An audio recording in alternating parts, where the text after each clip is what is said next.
আবু বকরের উরাতের উপরে মাথাটা দিয়া যেই মাত্র একটু লম্বা হয়েছে, ক্লান্ত শ্রান্ত শরীর, আমার নবীর দুইটা চোখের মধ্যে ঘুম চলে আসছে। নবী আমার ঘুমায় গেছে। এদিকে সিদ্দিক আকবরের পায়ের মধ্যে বিষাক্ত সাপ কামড় মারছে, পায়ের মোড়াতে আক্রমণ করছে। বিষাক্ত সাপের ব্যথার কারণে আস্তে আস্তে পুরা পাটা অচল হইয়া যাইতেছে। এমন ব্যথা সহ্য করার মতন আস্তে আস্তে ব্যথা উপরের দিকে আসতেছে। সিদ্দিক আকবর এরপরেও পাটা নড়াচড়া করে না। আমার নবী পাকের ঘুম যদি আবার ভাঙ্গা যায়, আবার নবী আবার মনের মধ্যে কোনো কষ্ট পা নাড়ায় না। আবু বকর সোজা কইরা দিয়া বসে আছে, আর ব্যথা সহ্য করতে না পাইরা বিনায় বিনায় কাঁদতেছে। আবু বকরের চোখ থেকে পানি বের হইয়া দাড়ি মুখ ভিজে ভিজে পানির ফোঁটা করে টপটপা নিচে পড়তেছে। হঠাৎ করে একটা ফোঁটা পানি আমার নবী পাকের গাল মুবারকে পড়ে গেছে। যেই মাত্র পানির ফোঁটাটা গালে পড়ছে, রাসূল পাকের ঘুম ভেঙে গেছে। আমার নবী পাক তাকে দেখে আবু বকর কান্দে। নবী আমার ডাক দিয়া করে, আবু বকর বুঝছি বাড়ি ঘরের কথা বুঝি মনে পড়ে গেছে, এই কারণে বুঝি কাঁদতেছ। আবু বকর ডাক দিয়া কোনা গো নবী, না না, আল্লাহর কসম বাড়ি ঘরের কথা মনে পড়ে নাই। আমার পায়ের মধ্যে কি জানি একটা বিষাক্ত প্রাণী কামড় মারছে, আমার পা অচল হয়ে গেছে। আস্তে আস্তে ব্যথা উপরের দিকে উঠতেছে। নবী গো, সহ্য করতে না পাইলে আমি বিনায় বিনায় কাঁদতেছি। আমার নবী ডাক দিয়া কয়, তাহলে আমার ডাক দিল না কেন? কেন আমার ডাক দিল না? আবু বকর ডাক দিয়া কয়, নবী গো, আমি যদি ব্যথায় মরেও যাইতাম, তারপর আপনার ঘুম আমি ভাঙ্গাইতাম না। আমি যে আপনার ঘুমটা ভাঙ্গাবো, আল্লাহ যদি কিয়ামতের কঠিন ময়দানে আমারে ধইরা ফেলে, আল্লাহর কাঠগড়াটা আমার কোন জবাব হবে গো নবী? এই কারণে আপনাকে আমি ডাক দেই নাই। আমার নবী পাক, তুমি পাটা টান দিয়া সরাও দেখি। এমনি পাটা টান দিয়া সরানি মাত্রই একটা বিষাক্ত সাপ ফনা ধইরা গর্তের ভেতর থেকে এইভাবে মাথাটা বাহির কইরা দুইটা চোখ বের কইরা দিয়া আমার নবীর দিকে সাপটা তাকায়া রইছে। আল্লাহর হাবিব সর্বপ্রথম আবু বকরের চিকিৎসা করলেন। কিভাবে করলেন? শাহাদত আঙ্গুলটা রেডি কইরা রাহমাতুল লিল আলামিন মুখ মুবারকের ভেতর থেকে একটু লালা বের করে, লালা আবু বকরের ওই সাপের কামড় যেখানে জখমের মধ্যে আঙ্গুল দিয়া লাগায় দিলেন। লাগায় দেওয়ার সাথে সাথে কোনো ব্যথা নাই। আবু বকর আগের মতো পরিপূর্ণ সুস্থ হয়ে গেছে। আমার নবী এখন সাপটারে ডাক মারছে। নবী ডাক দিয়া করে, সাপ তোর এত বড় সাহস রে, আমার সফরের সাথীরে তুই আঘাত করলে, তুই কামড় মারলে, ধ্বংসন করলে। সাপটা কি বলবে কি না? আল্লাহরে ডাইকা ডাইকা, আল্লাহ আমার জবানটা দয়া করে খুললা দাও না, আমি তোমার হাবিবরে আমার মনের কথাটা জানাইয়া দেই। আল্লাহ রাব্বুল আলামিন জবানটা খুইলা দিলে সাপটা তখন মানুষের মতো ডাক দিয়া কো, নবী গো, আপনার সাহাবীকে আক্রমণ করা আমার উদ্দেশ্য ছিল না। আমি বহুদিন আগে আল্লাহর কাছে দোয়া করেছিলাম, আল্লাহ আখিরি জামানার নবীর না দেখায়া আমারে মরণ দিয়েন না। আল্লাহ আমার দোয়া কবুল করেছে। আমারে আল্লাহ জানায়া দিছে, যারে সাপ যা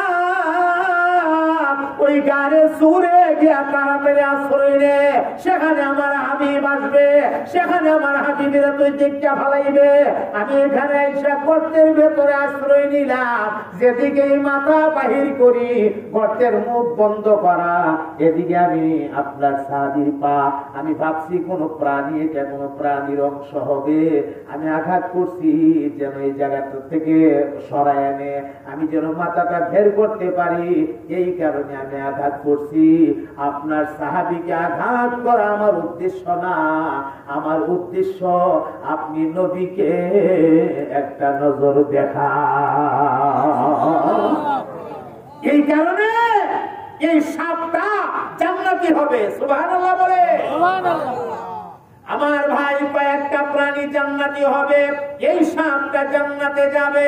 ও ভাই, হুদহুদ নামে একটা পাখি আছে, পাখি, এই পাখিটা জান্নাতে যাবে। পবিত্র কোরআনে আসছে, এটা পয়গম্বর সুলাইমান নবীর ইঞ্জিনিয়ার ছিল, ইঞ্জিনিয়ার। ওয়াতাফাক্কাদাত তায়রা ফাকালা মা লি আলা আরাল হুদহুদা আম কানা মিনাল গায়িবিন।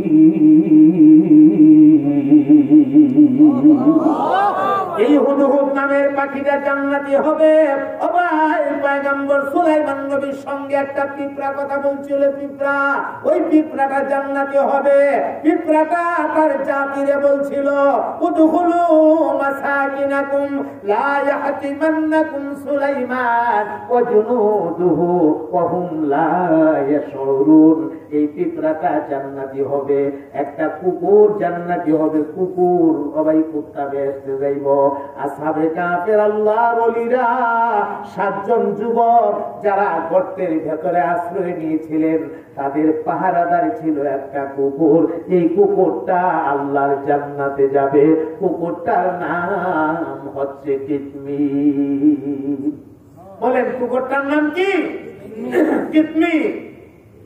ইয়ামলিখা মাকসালমিনা মাসলিনা মারনুশ বারনুশ অবারনুশ কাফাসতুস অথবা কাফাসতাইতুস, যুবকগুলা 7 জন। আর কুকুরটার নাম কিতমির। বলেন কুকুরটার নাম কিতমির। এরা যখন দাকেনুস বাদশার অত্যাচার সহ্য করতে না পাইরা গর্তের ভেতরে আশ্রয় নিতে যা, কুকুরটা ভিজে ভিজে যা। তো এরা জিজ্ঞে, কুত্তা তুই আমার সাথে কিতা? কুত্তাই কো, আল্লাহ দেন না জবানটা খুললা, কেন আমি যাই সাথে, এরা একটু বুঝাইয়া দেই। আল্লাহ জবান খুললা দিছে, কুকুর উঠা আল্লাহ যারারে ভালোবাসে আমিও তারারে ভালোবাসি। আপনারা যেখানে থাকবেন আমি আপনাদের পাহারাদারি করব। কোরআন শরীফে আসছে, ওয়া কালবুহুম বাসিতুন যিরাআইহি বিল ওয়াসির। কুকুরটার আল্লাহ এমন ভয়ঙ্কর স্রোতে বসাইয়া দিয়েছে গর্তের কিনারায়। আসলে কিন্তু হেও জিন্দা না, হেরো প্রাণ আল্লাহ নিয়ে গেছে, কিন্তু এমন ভয়ঙ্কর স্রোতে বসাইয়া দিয়েছে যে কোনো মানুষ সামনে গেলে গর্তের কাছে যে দূরের কথা, কুত্তা দেখতে ওই বাপরে বাপ ওইটা দৌড় দিত। কোরআন শরীফ আছে, ফিট দেখায়া দৌড় দিত, ফিট দেখায়া, মানে হুমুকার দিত না, ফিট দেখায়া সামনের দিকে খাইলে দৌড়তো। আরে বাপ বাবা, যেভাবে আঁকড়ে হয়েছে খাই হইলে বাবা বাবা। এই ভয়ঙ্কর নমুনায় আল্লাহ কুত্তাটারে বসায় রাখছে। এই কুকুরটা জান্নাতি হবে। আরো জুড়ে কর না, এখানে কিন্তু একটা সবক। এ ভাই, আমি আশরাফুল মাখলুকাত মানুষ হইয়া আমি যদি বেহেশতে যাইতে না পারি, একটা কুকুর যদি জান্নাতে যাব, একটা পাখি যদি জান্নাতে যা, একটা সাপ যদি জান্নাতে যা, একটা পিঁপড়া যদি জান্নাতে যা, আমার নবীরে বহন করে যে উটটা মক্কা থেকে মদিনা ছিল, এই উটটা জান্নাতি হবে। এটা যদি জান্নাতে যা, আমি তো মনে করি আমার মতো মানুষের চাইতে এগুলির জীবন সার্থক। যদি আমি জাহান্নামী হয়ে যাই, হাসরের ময়দানে যদি আমার আল্লাহ মুজরিমিনের কাতারে ফালাইয়া দে, আর মুজরিমিন কয়ে ডাক মারে, এ জাহান্নামীর দলেরা আলগা হয়ে যা, আলগা হয়ে যা, তোরা আলাদা হয়ে যা। জাহান্নামীর বিরিয়া সিঞ্জির যদি লাগাইয়া দে, এমন যদি টাকায় দেয় পরে যায়, তাহলে আমার মতো মানুষের জীবনের চাইতে ওই কুত্তাটার জীবনটাই তো সার্থক। কথা কয় না কেন? এজন্য আমার ভাই, আমি কথাগুলো আর স্বপ্নে নিচ্ছি না, নবীর আশিক বোঝানোর জন্য উদাহরণ দিলাম, দুইটা উদাহরণ। আহমদ কবির রেফাইর একটা ঘটনা আপনাদেরকে সবজেবে শোনাইলাম, সিদ্দিক আকবর আবু বকরের ঘটনা শোনাইলাম। কুল ইন কুনতুম তুহিব্বুনাল্লাহ ফাত্তাবিউনি ইউহিব্বুকুমুল্লাহ ওয়া ইয়াগফির লাকুম যুনুবাকুম ওয়াল্লাহু গফুরুর রহিম। আল্লাহর ভালোবাসা যদি চাও, এখানে ভালোবাসার ইঙ্গিত পাইছি, এই কারণে ভালোবাসা নিয়ে অবস্থা করে দিলাম। আল্লাহর ভালোবাসা যদি চাও, নবীরে ভালোবাসো, নবীর দেওয়া তরিকা মানো, নবীর দেওয়া নিয়ম মানো, নবীর দেওয়া পদ্ধতিতে আল্লাহর হুকুমগুলি আদায় করো, এটাই আল্লাহর ভালোবাসা হয়ে যাবে। আল্লাহ জিন্দেগীর সব গুনাহ মাফ করে দিবে, আল্লাহ তোমাকে জান্নাত দিয়ে দিবে। আল্লাহ গফুর, আল্লাহ রহিম, আল্লাহ রব্বুল আলামিন আমাদের প্রতিটা মানুষকে নবীর রঙে নিজের জীবনকে রঙিন করার তৌফিক দান করেন। সবাই বলেন আমিন।